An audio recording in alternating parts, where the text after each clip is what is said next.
Hi everyone, welcome to Mrs. Kennett's Kitchen, and today we're going to make a really nice Dutch apple cake.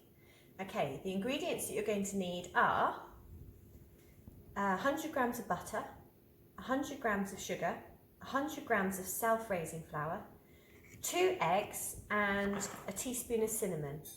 We're going to need obviously an apple, and I've got a little bit of demerara sugar to go on the top for crunch. The equipment you'll need, you will see it will be up on the screen for you. My clever techie person. Right, so we've added the sugar and the butter inside the bowl, and I've got an electric whisk. So we're going to cream this up. This recipe is basically a Victoria sponge recipe. So I'm going to cream it up. If you don't have an electric mix, that's fine. Just use a wooden spoon and what we call good old-fashioned mussels. So let's cream this until light and fluffy. Can you see how nice and light that is? And as you do the butter, as you cream it, you'll see that the butter actually changes colour and goes really nice and fluffy. Now we're going to crack our eggs, but I never recommend that you crack your eggs straight in case you drop the shells. So you need to crack your eggs onto a hard surface, and I always crack them straight into, oh look at that, I dropped a bit. If you drop a bit of shell, you can always use a bit of the shell to get the little bit that you dropped. The eggshell is attracted to the eggshell. It's like it's a long lost friend, and it's really hard to get it out if you use a fork, but really easy if you use the shell. So there we are. Right, 2 eggs. So we're going to put these straight in, and we're going to combine this again. So whisking. Okay, you can see all this lovely mixture, so you know I love a spatula. Silicone spatula, so we'll mix all that in, and then we need to fold in the flour. Okay, so we're actually going to sieve our flour in just to make sure that there are no lumps, and we'll add our cinnamon. So we need a teaspoon of cinnamon. So this is half a teaspoon. So there's my teaspoons. And then I'm going to use self-raising flour, because self-raising flour has baking powder already added as a raising agent. By sieving this, and you use your hand as a wall and bash against it, you get out all the lumps, so you've got nothing left. Okay, so I'm going to combine this. This is giving the flour more lightness, the more air, so we're adding air to a mixture, and we're going to whisk this until it's really soft and light and fluffy looking. Look how lovely and light this is. Now, you must make sure that you wipe around the bowl with your amazing spatula to get rid of all the mixture. Make sure it's all combined. Okay, and now we're going to put it into our cupcake cases. Put that on the side. Okay, so I've got my cupcake cases. This is a muffin tin, and I've got 2 spoons. So you need to take 1 spoon with a nice bit of mixture and try and put each spoon the same, and then the other spoon you scrape down.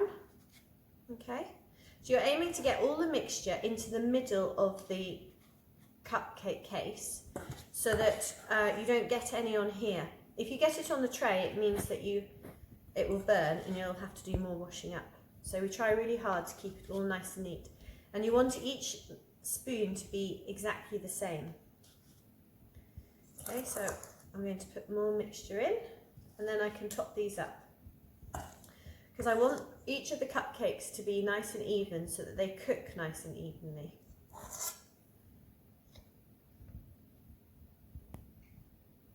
Right, I've saved the cutting of the apple till last because of enzymic browning, and the apple would go bad. So the cupcakes are all ready to go, and I'm going to put my apple on the top. If you want to put your bits of apple inside your cake mixture, then mix it in before you do that. Okay, so I've cut this in half. So I'm going to cut it in half again.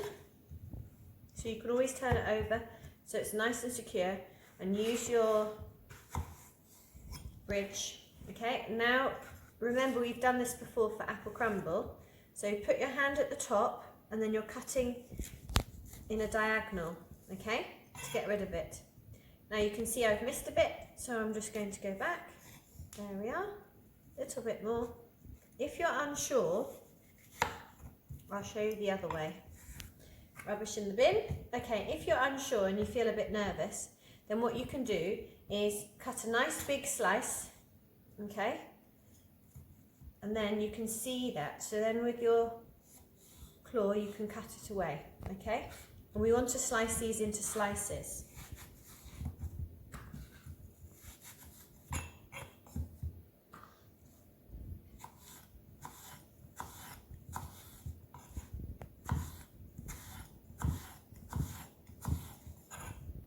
Right, I'm just going to stick these in the top.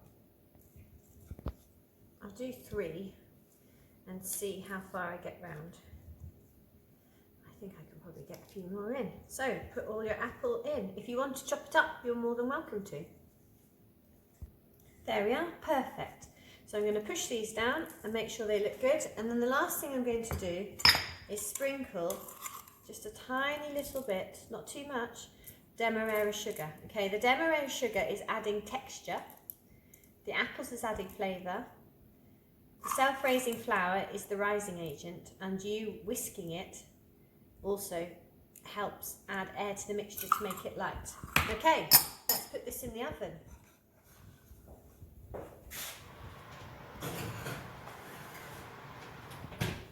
Okay, remember to keep watching. 15 minutes at 180 degrees.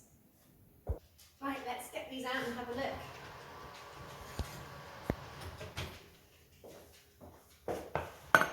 Wow, they look really cool. Lovely and hot. They've grown really nicely. Okay, so what you're looking for is that it's nice and cooked in the middle. It's firm to the touch. So if I put it here, it's really hot. And I get out a skewer, which I'm not going to be able to find. Yes, here's a skewer. But you could use a knife. Okay, so then we can put this into the middle. And then when we take it out, it should be lovely and clean. Okay, so then you know that it's cooked. So here is your delicious Dutch apple cakes. Enjoy eating.